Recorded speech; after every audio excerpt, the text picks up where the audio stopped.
rebuild their ruins. And they stretch out. You know? And the Bible has many other examples of these stretched people. You know, just like Nehemiah, this woman faced opposition. She has to go through the crowd.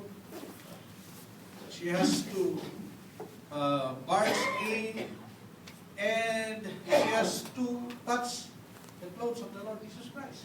And it was not an easy thing, but she was able to do it. You remember the four men were carrying a paralytic on a bed? No? Those were also stretched people. Because their intention was to bring that sick guy to the Lord Jesus Christ. And they stretched out.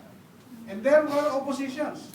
They cannot go in front of the Lord Jesus Christ. For there was a multitude. They cannot even enter the door. But they kept on. They went through the roof. And that guy was healed. Another was this blind man. There were two blind men. Jesus was walking along. And this blind man shouted, "Son of David, have mercy on me. Have mercy on us." And there were oppositions. Even the disciples were telling, "Keep quiet." But they shouted even louder, "Son of David, have mercy on us." And Jesus heard. "What do you want me to do?" "That we may see." And Jesus healed them, and they were able to see. Now sometimes it comes as a puzzle sometimes to me when I'm thinking about these things. You know, we say that God never changes. He is the same yesterday, today, and forever. Tomorrow and forever. And these infirmities are also here. Yesterday, today, and maybe tomorrow. Somebody is going to be blind, somebody is going to be paralytic,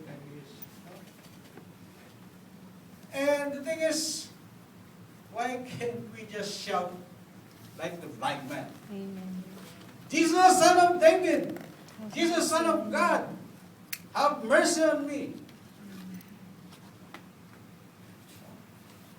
Can it not be that way? So it will happen again. So there will be miracles and miracles again. You know, maybe it just came to me that maybe today it is really very hard for us to believe. Just like one story also in the Bible, there is this father who had his son possessed by an evil spirit. And they brought it to his disciples. And the disciples were not able to cast the evil spirit away. And then the Lord Jesus Christ came. And then he said to the father, "Do you believe?" And the father said, "Yes, I believe." But then the next line, the father said, "But help me with my unbelief." Maybe it is these things that bother us. Because the father already saw that the disciples cannot cast out the devil from his son. So it was in his mind that it cannot be cast out. But then the Lord Jesus Christ asked him, "Do you believe?" And he said, "I believe." But then he said, "Help me with my unbelief." So I guess it is still available for us. I guess we just have to quote that prayer. Say to the Lord, Lord, I believe, but help me with my unbelief. And let us see. Amen? Amen. So, the first one is the stretched people, and the next one is the settled people. Ah. So, the example is the lame man by the pool. So, these settled people, is they are contented for being what they are.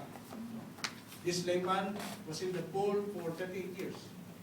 So he's just been there, sitting, sitting. Every day he's there, and he is waiting for an angel. If the angel will come, he will not also be benefited by the coming of the angel, because he cannot come to the pool. So he's just satisfied for his life being like that. His life being ruined. The same thing with the Samaritan woman. Now the Samaritan woman, the Lord Jesus Christ approached her, and in their conversation, the woman had many husbands. So if you are going to see that woman's life after the 5 husbands, so you would see that probably he will make 12 husbands. Because it will always be the same thing. He will not go out of what is happening in her life. It is good enough for her. So these people are the settled people. You know, even the Apostle Paul, we would classify him as a settled people. Because he was a settled, misinformed. Because he thought he was doing the right thing. No? He was doing the right thing for God.